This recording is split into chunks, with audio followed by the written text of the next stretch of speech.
On a succès télé, succès avec Jésus. Biso Kendela Musikate, Kaka Yesu. Le danger est permanent. Le diable est là, il est en train de rôder sur nos informations.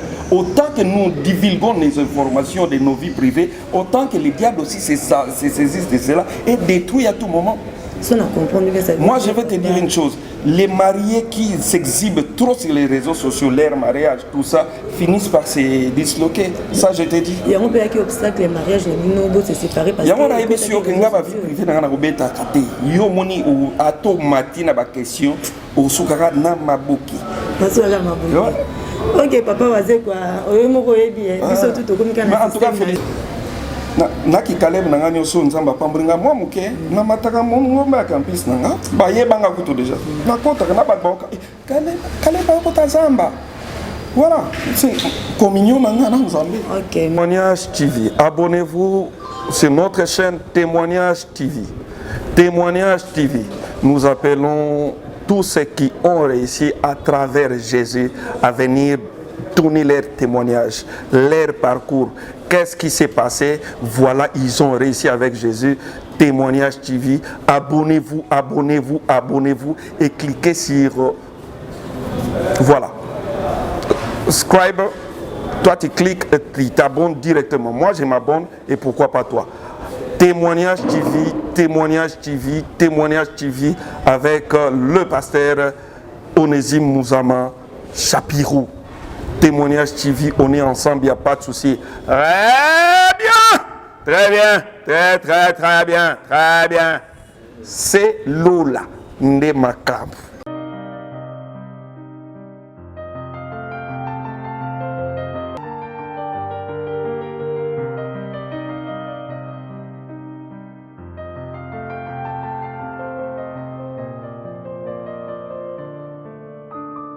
Bonjour, bonsoir chers internet fidèles. Merci pour votre reconnaissance parce que vous êtes toujours scotchés dans votre chaîne préférée, Témoignage TV. C'est pour cela que je vous demande de s'abonner massivement dans votre chaîne préférée. Faire abonner vos sœurs, vos frères, faire abonner, que ce soit vos parents. Vraiment, ça sera un bénéfice pour notre chaîne à nous tous. C'est pour cela que je répète encore une fois de plus, je vous demande de s'abonner massivement pour être toujours à la page de nos actualités. C'est bien votre humble servante que vous aimez beaucoup, dit par relation que je suis. Je profite de cette occasion pour dire un grand bonjour à mon big boss, pasteur Onésime Mouzama, pour cette initiative.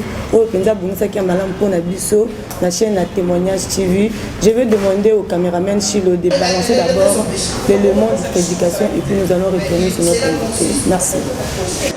À restituer les biens. Je répète, je souligne. Quatrième, le fruit digne de la repentance, c'est la réparation. Allez réparer avec les autres. Dans votre famille, il y avait des choses qui ne marchaient pas. Mais dans l'exemple ici, je donne du fils prodigue. Dans Luc chapitre 15, le verset 21 à 22. Nous connaissons bien cette histoire. Jésus raconte cette parabole, il dit qu'il y avait un homme qui avait deux fils. Le deuxième a demandé ses biens pour aller, son héritage. Il est allé loin. La Bible dit qu'il a gaspillé tout ce qu'il avait. Il avait tout épuisé. Il avait dissipé son argent dans la débauche. La Bible dit étant rentré à lui-même. C'est ça la repentance, étant rentré à lui-même. Il s'est dit, mon père là-bas des serviteurs, mais il ne manque pas à manger. Je dois retourner chez mon père. Je lui demanderai pardon. Je lui dirai, papa, j'ai mal fait. Je vais lire cette écriture. Les fils, verset 21, les fils lui disent, mon père, j'ai péché contre contre le ciel et contre toi. Je ne suis plus digne d'être appelé ton fils. Merci cher Internet de retour de nos plateaux. Au début, vous avez constaté que j'étais seule là. Je ne suis plus seule, je suis avec lui-même, le président, le Mountoufou Mounaba, qu'on appelle le président Caleb. Bonjour papa. Bonjour. Bon, moi, tu sais pas le Koyambo, la chaîne Abisso. Mon beau t'es nabato bazola na. Mbote na internaute, mbote na balanda bazolanda déjà chaîne Oyo et la chaîne Témoignage TV. Témoignage TV que moi je soutiens parce que c'est la chaîne de nos témoignages. Iso Oyo tout ça la parcours na makambo ya Nzambe Oyo, voilà quoi. Donc c'est une chaîne pour nous. Témoignage TV avec le pasteur Onésime Mouzama, qui est mon frère, mon jeune frère, qui est un pasteur qui se respecte énormément. Voilà, je suis là pour répondre à ma question là-dedans. Ok, merci beaucoup. Comme je dis toujours, l'émission s'intitule Le parcours des zéros. Et je profite encore pour dire un grand coucou à tous les enfants des églises des Montagnes Saintes. Je vous l'offre trop. Papa, notre première question, parce que l'émission s'intitule Le parcours des zéros. Parcours Nayo. Ils ont pour se retrouver dans la vie où ils ont le Caleb. Bon, parcours, il y a la jeune Nyon, la jeune chrétien, où que tous les bateaux, Oumeli Mingi, na Katia Bakambo, il y a Kozala Pembe, il y a Yesu Christ Massia. Alors, très jeune déjà, nous aimions être à l'église déjà. Et puis, ma vision, a surtout pas dire on a gâté dans l'église. Voilà, j'étais déjà dès mon jeune âge, nazalaki motoyo, nazalaki kolinga kozala kosambela banda bomwana nanga. Et quand j'ai eu la vision à Kobana Moussalo, et j'avais à l'époque sollicité les hommes de Dieu pour que m'accompagner dans la vision. Donc je me souviens à l'époque, c'était le pasteur Gervais Toumba Kombaka, que j'ai expliqué ma vision. Je lui ai dit, voilà pasteur, je vais commencer à faire des films, et voilà. Et puis c'était à l'époque, on a commencé aussi à la Montagne Sainte, à Kingabois, à Salaki recrutement. Et c'était aussi à la même époque, à Zalaka, au Soulola bien, à Mogope, à pasteur, et à l'époque déjà dans l'imité. Alors, il y a trop polémique, moi, il a mais il n'y a pas Sungaka dans le débit. C'était là. Donc on a commencé, il y a l'église Mibalewana, on a travaillé à Bango. Et puis c'était frères et sœurs des l'église Wana Mibale, Ndena Montaka Moussala Nanga, petit à petit, l'encadrement toujours à Salanzambe. Et puis voilà quoi, on a évolué. Lélo, ça fait 20 ans, 21 ans que tout ça Moussala Ngo. Et tellement que déjà tout là qui a méandre vraiment de Jésus. To bimisipe ba pasteur kaka na musala nanga na bimisipe ba pasteur neti pasteur Onésime pasteur na bino pasteur na biso il est pas bimika na kata musala wana tellement on était tout le temps auprès des serviteurs de Dieu et voilà et que à part pasteur Onésime il y a des évangélistes Eric il y a pasteur Maman Jeanne donc accueilli pasteur Maman Esther pasteur Junior pasteur Chris pasteur Doukouré pasteur JC Toumba qui est parti pasteur. Donc on était déjà dans l'ambiance, il y a évangile à travers Moussala Nabiso et voilà, il y a eu aussi beaucoup de serviteurs qui sont sortis dans ça et nous continuons la même allure, la même orientation. Ok, merci beaucoup papa, vraiment répondre à ce malam. Mais qui va avant il y a une explication au banda qui est chrétien puis on la théâtre. Mais au banda qui est théâtre. Tant bon théâtre on est plus sur trouble à le préférer au yemela batunze banzambe pour masquer parce que yo ça il a nzambe. Non, même pas ça. Moi je suis chrétien, cause à la chrétien za conviction mutura nzambe za la batinda butote. Même yemo yesu atinda mutote si tu acceptes si tu acceptes Jésus-Christ comme ton Seigneur et ton Sauveur, c'est là où lui il vient à toi. Okay. Il faut que tu acceptes, tu peux ou ne pas accepter. Cause à la chrétienne, la religion, il y a Congo, le Congo est laïque. Comme nous sommes musulmans, par ma conviction, nous sommes chrétiens. Voilà. J'étais déjà dans les histoires et à Kosambe. La bande pour moi, Nabiso Tokoli, la famille moi déjà chrétienne. Je suis parti à Lagos et j'étais toujours chrétien. Je suis revenu, j'étais toujours chrétien et j'ai voulu commencer à faire mes films à caractère évangélique. C'est ma vision, je l'ai dit. Je vais faire des films à caractère évangélique. Comme la grosse la président Lombe, qui est aussi chrétien, mais ça c'est que film n'a pas film, mais connotation évangélique. Non. Comme Père et Sobé, comme la Gossala, comme tout le monde. Mais moi, j'ai dit, bon, moi, je les ferai à caractère évangélique. Donc, dans mes films, il y aura toujours une prière et la personne était guérie. Il y aura toujours une évangélisation et il y a une solution. C'est une vision à moi. Et voilà. Et puis après, comme déjà dans mon groupe, j'avais aussi beaucoup de gens qui avaient des belles voix, qui chantaient. Et voilà, comme on était déjà dans les histoires des églises et tout ça, jeunesse, de l'église, on a Matonga. Et puis c'était comme ça, et bon, je dis, je vais chanter,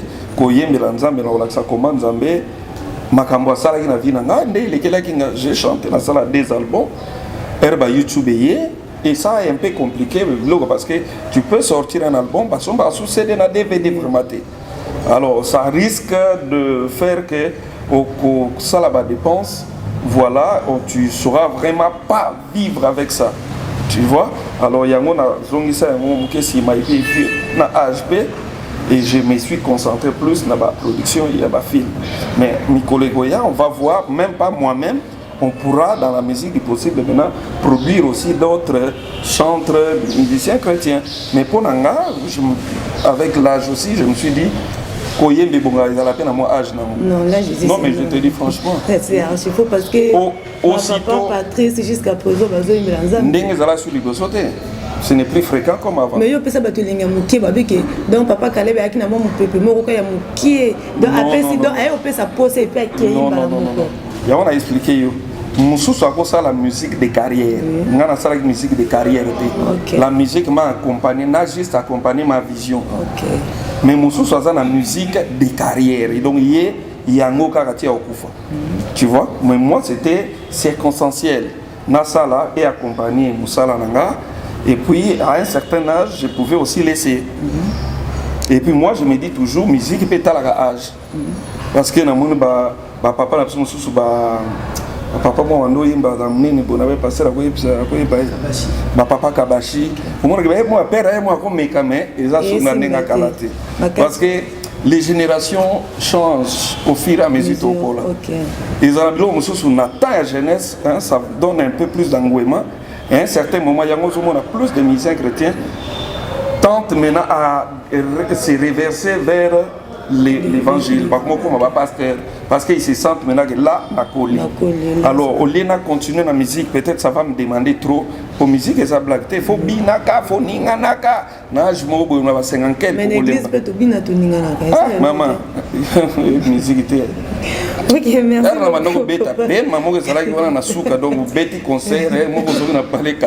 Tu vois?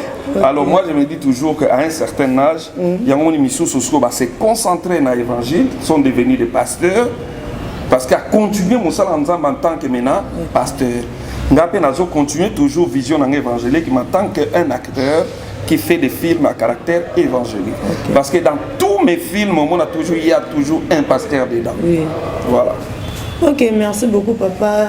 Question monsieur Eza, en caractère et la vie chrétienne, est-ce que vous êtes évangéliste, vous êtes pasteur ou bien vous êtes monzimi simple qui a quoi ça la mise? Non, je me dirais nazana responsabilité pastorale parce que c'est comment je peux dire esa vocation. Bon, jusque là moi je suis un frère à travers mes œuvres na évangéliste. Mais na komicha mbalamo connotation te naza évangéliste. Non, je suis un frère en Christ dans mon église, dans ma conviction, et à travers mes films, je donne un message évangélique. Parce que naboya na titre prophète pogo komicha no pe. Ponga iso y répétition pour plus de 200 personnes. On a komicha pe. Tu paies moins cher, ou bandi, 3 fois nini, 3 fois. Mais est-ce que tu es appelé à faire ça? tu peux être appelé. Est-ce que c'était le moment? Il y a un moment mingi baye vers l'évangile Nanzala. Donc le la cop monsieur Zate na sala musala évangile pour nalia kala. Bon mais la pété ça va désert. Te bado mais la on sur na moni bango mikolo nyonso na mona bango. Mais ozo mona bien que ozo mona bien que oh donc titan nyonso yo sala ki osare no musala nzambe tu vois un peu. On ne sait pas tout dire. OK. Voilà, par exemple le pasteur Onésime Chapi qui joue avec nous. C'est mon jeune frère, c'est moi qui l'a gagné en Christ. Oui. Ngam na ye en Christ. Lelo yo, je peux témoigner sur lui. Je peux témoigner sur lui. Parce que c'est mon lait qui nanga. Oui, c'est ton petit frère. Na mona ye na liberté. Moni oyebi libé. Ma bête. Ma beko tsko ebele libé moko. Dans moko kaka. OK. Leki nanga na tikalo mona na liberté. Donc ya sala ni ma bête ka liberté. Te na bi de libé moko. Attends moko mona te waouh. C'est un homme pieux, voilà. Et il demeure comme ça.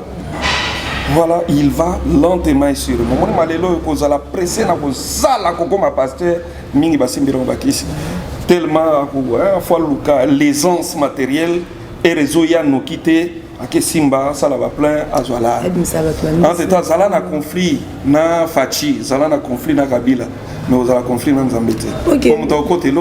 Azate papa Caleb vous soulever que ce mot qui tombe bizarre là quand conflit na Fachi na Kabila mais na Nzambete.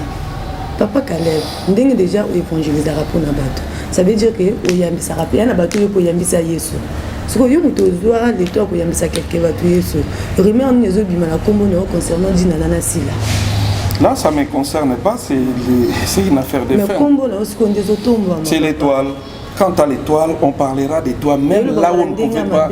Non, Mabé pas congolais, Zalaka, congolais, Akamona, Kamabé partout. C'est ça l'homme congolais. Babi qui a bamoto no yé na monte que ozu marché à production à Startem au tourne ses filles de serpent ozu mbongo na yo lié ba ol babilo ko maman donc ngala bonga na dia mwanda mwakala eza lelo makambo ote ozu marché nzamba zalanga de grâce donc naza mwana qui ne concerne même pas Yatou ni de près ni de loin. Ok, merci beaucoup. Ça la film peut-être ba yokanité, mais quand il y a l'étoile, et l'étoile noinganga engela, on va commencer à ramener ton nom na makameta lioté. Poka kabato epé sabato. Ah, mon que soto tsepe Caleb. Ah, ba YouTube na so mikolo etalama. Pour ngana tali sabato na YouTube. Mon neti bobandi bolugolo bandi nanga YouTube na bino zo ba abonné. Po bato balukaka. Ni na to koloba ya mabe siri lisusu. Ce qu'on dit au Talamara, nous voyons que les qui nous lucrent la liberté, ça veut dire que je peux faire le lilamu. Parce que nous au Talamara. Yoka. Non, non, non. Écoute, je vais te dire, ma soeur, quand tu es serein, au milieu, tu n'as pas besoin de regarder à gauche ni à droite.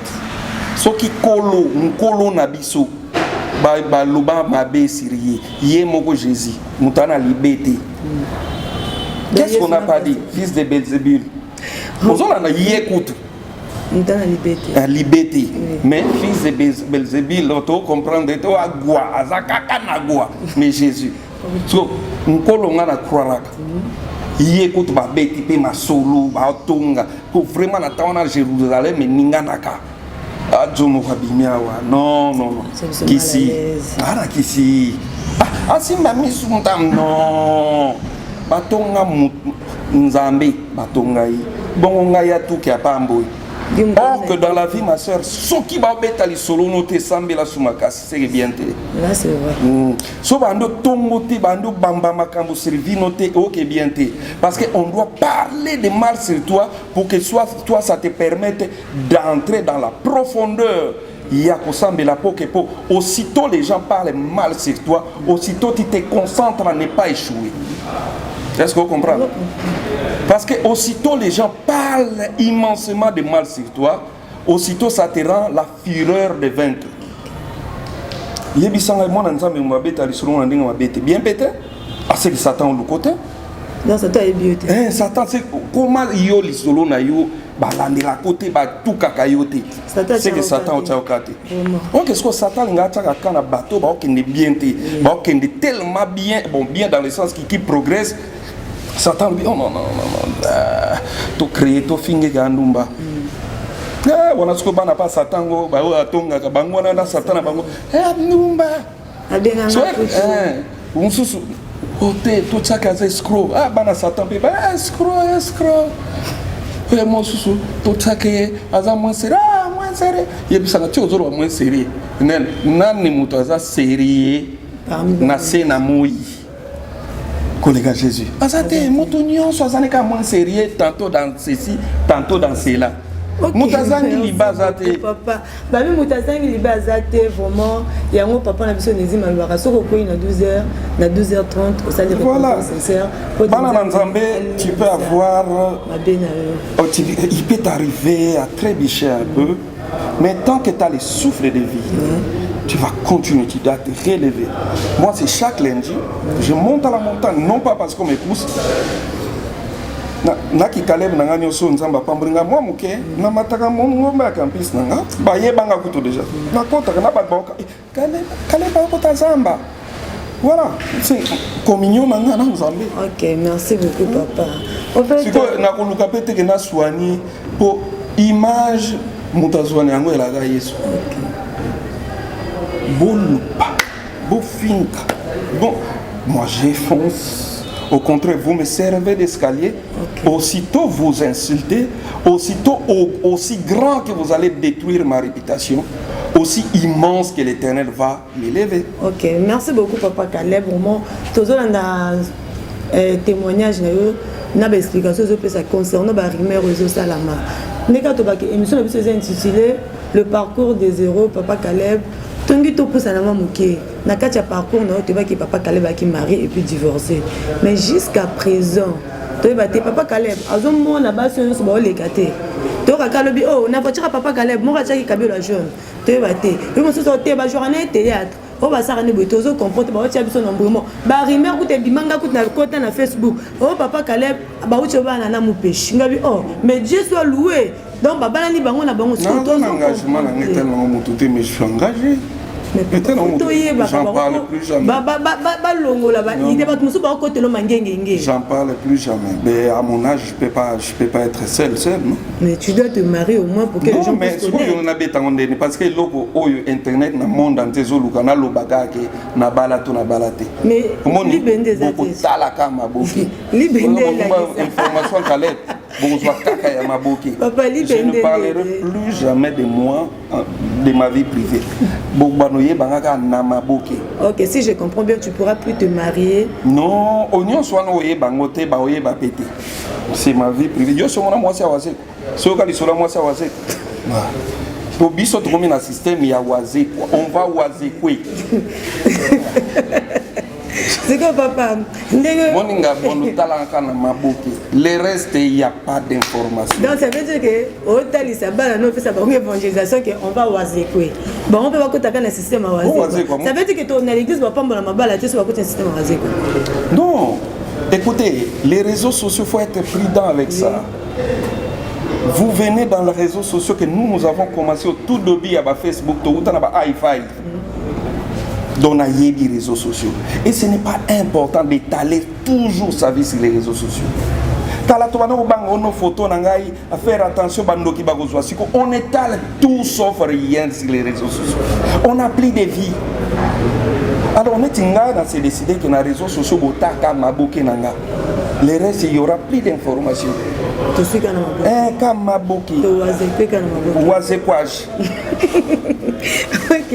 Papa n'a qui est un sage aussi que j'apprécie ses proverbes et tout ça. C'est un grand artiste. Mais on n'a jamais entendu parler de sa femme ni de ses enfants. Voilà. Il paraît na yogi kutuke. Même si sa femme est ici, même ses propres messieurs vont m'en inquiéter. Ah voilà, est-ce qu'on peut dans la mesure du possible tout mener ma vie un peu cachée parce que le danger est permanent. Le diable est là, il est en train de rôder sur nos informations. Autant que nous divulguons les informations de nos vies privées, autant que le diable aussi se saisisse de cela et détruit à tout moment. Ça, on comprend bien ça. Moi, je vais te dire une chose. Les mariés qui s'exhibent trop sur les réseaux sociaux, leur mariage, tout ça, finissent par se disloquer. Ça, je te dis. Il y a un peu qui obstacle les mariages, les nobles se séparer parce que... Il y a un peu qui privé dans la robe à côté. Il y a un ato matin à question au soukara na maboki. Ok, papa, vas-y quoi. En tout cas, félicitations, musée. En tout cas, moi, je ni lisolo ni inio. Yépe ko tso tuni on ozong so na prophète. Mais tant on dit que même bana wazé quoi, tu éviter mais ba rumeur pe ka maki Mike Kalamba nga ke bala mona wazé quoi. Na yebite nga siko elo mo so sala nga bien na ki pa ka banga mbaba tuti. Je n'ai pas l'information sur les autres. Tala, mon cerveau travaille à temps plein d'écrire les scénarios. Et il est tellement occupé à inventer des histoires, je n'ai pas assez de gigas, de terras pour notre information et à battre où ils sont concernés. Je n'ai pas ce temps-là. Dans la mémoire, il y a une carte de mémoire, tout ça, si vous avez une mémoire ndambotika nango yozo luka oko tsaka makambo bato eko kango cerveau oko pété et puis quand il pète les plombs au lieu péter ba plomb na makambo ya vie na yo et ça pour mémoire no etambi makambo bato nga yibika niti bo na yibika onésime leki nanga na yebi petit nanga wana Anthony Montero na yebi petit nanga Tonino les restes se connaît pas nga ko ba kombo bato pona kanga yumelaka. J'ai pas assez d'espace. Espace nanga ndeni na obunga, ndeni na créer dollar. Parce que l'argent se crée, les idées faut de l'or. Tu comprends? Quand tu saisis comment moi je parle, tu les saisis, tu vas réussir. Moi je n'ai pas oh Mike Kalambaye, on a étalinga, tu te rends compte, na autre monde va publier sur Kingaï sur quelque chose, je regarde même pas les commentaires, les insultes parce que l'homme congolais au Azali déjà na diable, Azatan bolana Satan et il parle que des autres. Normalement. Jamais tu peux avoir Jésus et parler des autres, insulter les autres, non, c'est impossible.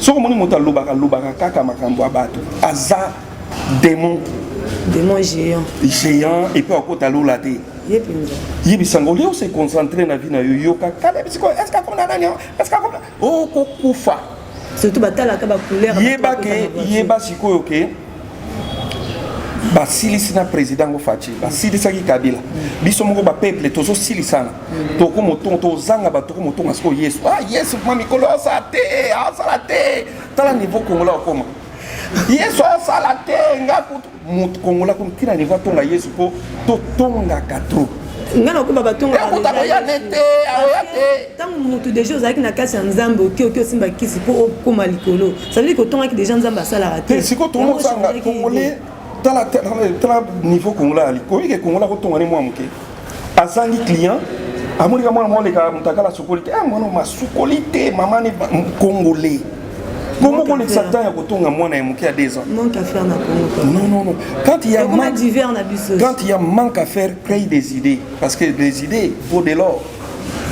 Merci beaucoup Papa Caleb, vraiment des félicitations dans ma question na yo et je édifié bandeko bazota la biso parce que parce que un groupe théâtral faut parler na nyoso bato bolinga Papa Caleb boye ba évolution na ye Papa Caleb évolution groupe nini bato abi ke groupe sinaka kwei moto o sinaka ya kaka nango babi boyo kango si boko pote Papa Caleb ngo mikolo azola na mupanzini to okota mabondeli ti ko sinaka ke kwei me Caleb balobela chaque jour mais on parle de toi c'est que makambo izana ozola so kili solo na ningi sa mukili c'est que makambo izana Sinar Geza, Yesu Makasi. Ce que tu as dit, tu as dit que mon film, il y a un film français, n'a pas norme. Sinar que l'on voit groupe qui a théâtre, une chaîne TV. On a une chaîne de télévision. Sinar que est a 4 applications. C'est là bon et à la tu vas produire, les autres vont produire immensément. Mon so ngo yoka mutakwei même les solo no yoka surtout Caleb akenda yo Caleb mais yo zobeta na yo ki kutu makama sila barani ba ikombo na yo c'est que il y a des yo yoki ndeni so yeba ki to ngo yoka te so to la ya olala ngo yoki lote voilà sauf que na kina la chaîne est comme ébélé, évidemment, le Canal Plus, il y a, le Star Time, il y a, et ça, la batmoussou sur le Canal Plus, mais Canal Plus RTG, ça a se déconnecté à Sinark, oh ya ye. Ozola, on a commandé une novelas, mais yo, le temps, la cassou mingi, te lobby, te que Sinark est quoi. Yo, ne okoli, au moment la plus novelas. Ba fan na biso ya lelo na lobi bazakaka, ébélé. Nazaka so na kiti na isika ou bien nazo keni place ba bar loga que ça c'est comme na ombo comme ma bar so na beti makolo au mona make monde e baluki ya tuki biso be na Yesu na biso to la na mwalo lendo na biso olo ba on kolo biso ya bongo bato ba longi na Yesu bazalela ngombe mwalo lendo po ba longi na kisi lo lendo ya la me babanga ya kalamita okufana parce que biso na Yesu umelaka okenango de succès de gloire en gloire. Ok, Papa Caleb, parlez-vous de film aux produire en français, évolution à vous. Déjà des très bons films, Batala qui ma mère et mon nom qui a cartonné sur l'internet. Na YouTube na sur Sinark TV, les lois bando les gars chasse les gars na Univers TV, les qui na ils ont les actuellement na RTGA. Ma mère et mon nom impeccable. Oezo Yazali je serai toujours fidèle. Canon les sous et voilà, nous sommes dans ça, dans la qualité, dans le maman naza kana poto. Bah oui, Papa Caleb va comme complexé. Parce que pourquoi Azu Bandekonae, Bakino, ou Bébé Français, Azu longue à Moupaya. À côté de ça, on a caché ma film. Non, mais on est complexe. Azu Landa, Azu, ma langue, la buse à Tchao. J'ai produit plus de 600 films. Sur la salle Moko ya français. Non, comme la complexe. Non, moi j'habite l'Europe, maman. Na poto. Poto pe ambo kanote. Te nazalaka na poto. Kuna nazalaka na poto. Donc kuna balbaka français. Pour na sala ba filmer nanga pour na meka kokotsa na mboko na comment vendre. Pour na sala on peut na français. Pour na luka combien parce que dans la vie il faut savoir s'ouvrir. Kozala na kata carcan féodal te. Faut que fungwa maka. Tu vois? Si on a bien à la poto, na zalaka na poto. Mais na ye awa na mboko pour na sala musala ou pour na linga ango. Merci beaucoup. Comme je pouvais rester, comme beaucoup d'autres acteurs Batikala, je pouvais rester aussi. Merci beaucoup. Yango vraiment tenga tout ça manipulation à Kinoa, tout ça enfermé mingi. Photo fungwama, et autres baba court comme nango par-ci par-là. Et autres permettent ce petit auto se développer. Côté baby qui na kala ko ba kombo ani tika la kawana te. Na mona ki wa film baba ki ko tika kombo ani za ba bloc ba bien te. Et autres permettent plus auto s'épanouir. Vraiment Papa Caleb, émission na biso intitulée Parcours des héros. Parler biso suko na mo suka ndenge nous même la vie chrétienne na yo na bénédiction on zamba pesi. La vie chrétienne c'est d'abord la communion il y a mutunan nzambe. Aussi to ozomata na vie na yo na carrière na yo aussi to faut okita na profondeur la prière. Moi, je ne dépends pas d'un pasteur, je dépends de Jésus. Les Jésus là, na kenda kuluke na ngomba, les Jésus là, na kenda église. Voilà, je me limite là. Église na kenda rapona zo amatea, mais Yesu na kuluke partout. Dès na matana na ngomba na nga, dès na kenda ici là pour chercher la face de l'Éternel. OK, merci beaucoup papa. Moi le basu kana batu balandi. Lilo basu ke zakaka. Nzamba pambola chaîne Nabino, pambola Moussala Oyobubandi. Moi, je vais te donner conseil, toi, je sais que tu es chrétienne et les autres chrétiens, de ne jamais avoir les complexes. Complexe, il y a Kokanisa, que ce que nous sommes là, et long et gozalate. Nous sommes dans les milliers de stars, mais tu peux être une star réussie grâce à l'Éternel, grâce à Jésus. Les mots stars n'appartiennent pas seulement aux gens qui touchent aux fétiches. Parce que nous avons un témoignage vivant. Pour nous battre, pourquoi ma star faut Simba? Non. Tu dois être connecté. Tu sais, Maramonzambe, ça dépend de la connectivité de toi-même et l'Éternel. Tu peux bien prier chaque jour et ne jamais réussir dans la vie. Il faut chercher la connectivité interne na Yesu. Savoir comment tu peux faire bouger les choses positivement. Tu comprends? Je comprends. Il y a des chrétiens qui pensent qu'à travers Jésus, tu ne peux pas réussir. Ah non, faut aussi parce que j'ai fait moi non. Tu sais, pour réussir avec l'Éternel, c'est quoi? C'est avant tout, ce n'est pas encore la prière. Pour réussir avec Jésus, c'est avant tout le travail et la prière dessus. Mais si seulement la prière sans le travail, tu ne réussiras jamais. C'est comme les Bakongo disent ça là, Sambila. Oui. Ça, c'est un conseil à tout chrétien pour réussir dans une carrière. Ta prière ne t'amènera pas à réussir dans ta carrière. Mais ton travail associé avec ta prière, c'est ça qui va te faire évoluer dans la vie. La Bible nous dit la foi. C'est encore quoi? La foi sans œuvre, elle est morte. En tout temps, l'œuvre, c'est les fruits d'un effort. Tu comprends? Je comprends. Œuvre, c'est le fruit d'un effort. Œuvre, c'est les fruits d'un effort. On sous-entend la foi sans l'activité, elle est morte, ça ne produira rien. Jamais, mane qui quitte la lola. Il faut ça la bilanga et bima. Ok, merci papa. Mbote na bato mibali misato balanzi. Na ça na bato ko kwakate. Même ata waza na lisumu mote. Non, na ça na loba kita na lisumu mote. Mais nakuta ye na balibete. Na libete voilà. Na mona ye dans les bêtises, tout ça. Donc je salue le pasteur Onésime Mouzama, mon jeune frère, qui est un pasteur que j'espère qu'il va témérer ainsi jusqu'à la fin du monde. C'est vraiment un souhait parce qu'il en a tellement sacrifié et il faut qu'il y va jusqu'au bout du coup avec Jésus. Et tous nos fans, toute ma famille, et voilà, nous sommes ensemble, il n'y a pas de souci. Suivez l'émission, abonnez-vous sur la chaîne Témoignage TV, abonnez-vous immensément. Je ne suis vraiment pas trop émission. Je n'ai déjà dans les cacatés pour la peine en tant que ma minute.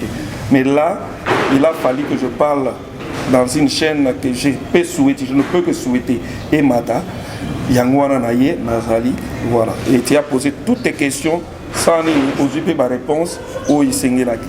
Sauf que dans la vie privée, beaucoup de la caca maboke. Merci beaucoup. Merci de comme la souka émission la biso bato tout balandara biso. To comme vraiment la souka to silisi le ma banga mingi ezate mais eza le loko moko papa Caleb faut ça la ngoya tozo silisi émission tozo silisi nango babi nanu baingi ba mona côté papa Caleb asambelaka. Dans lelo penza o sambela liboso na bango ba yoka penza prière nzambe baboya yango te. Soki akoyi prière do yako bine mutakibe. Lelo faut caméra quoi apambola bakaki alakisa bino ke yabana ko évangéliser qui les donne ton évangile yango c'est la biso prière nzamba ba tata oui soko lobi ke na sambela kuna bino ça c'est évidence mais na sambela kuna alakisa batne na sambela ka en tout cas ba sambela na kata chambre en place ayo moko mais prier pour que la chaîne évolue je l'ai fait. Ouais, donc j'enlève ma casquette pour prier pour la chaîne. Ok, l'Éternel n'a pas voulu na moment où on a l'équipe na quatre na chaîne oyo. L'Éternel n'a qu'à tika chaîne YouTube ya lekonanga na boko na yo. L'Éternel m'a fouta na yo de l'huile de l'onction royale et sopa na likolo la chaîne oyo. Succès ezala immense. Chaîne oyo est brisé ba joug et kota bisika na bisika mboka na mboka pe ebiki sabato à travers des bons messages qui seront véhiculés à travers cette chaîne. J'ai béni l'initiateur de la chaîne, les promoteurs, j'ai béni les employés, tous ceux qui vont contribuer pour que cette chaîne aille de l'avant, que l'Éternel leur bénisse immensement et que l'argent soit leur esclave, car ils ont besoin des moyens pour aller de l'avant et que l'Éternel, je sais que l'or et l'argent t'appartiennent. Seigneur, bazanga et côté, bazanga ba caméra te, bazanga et mon côté. Tu vas pourvoir à tous leurs besoins au nom de Jésus. Gloire et louange à toi, Seigneur Jésus. Gloire et louange à toi, Seigneur. Amen. Amen. Vraiment, ce qui est sur la vie, au revoir. Au revoir.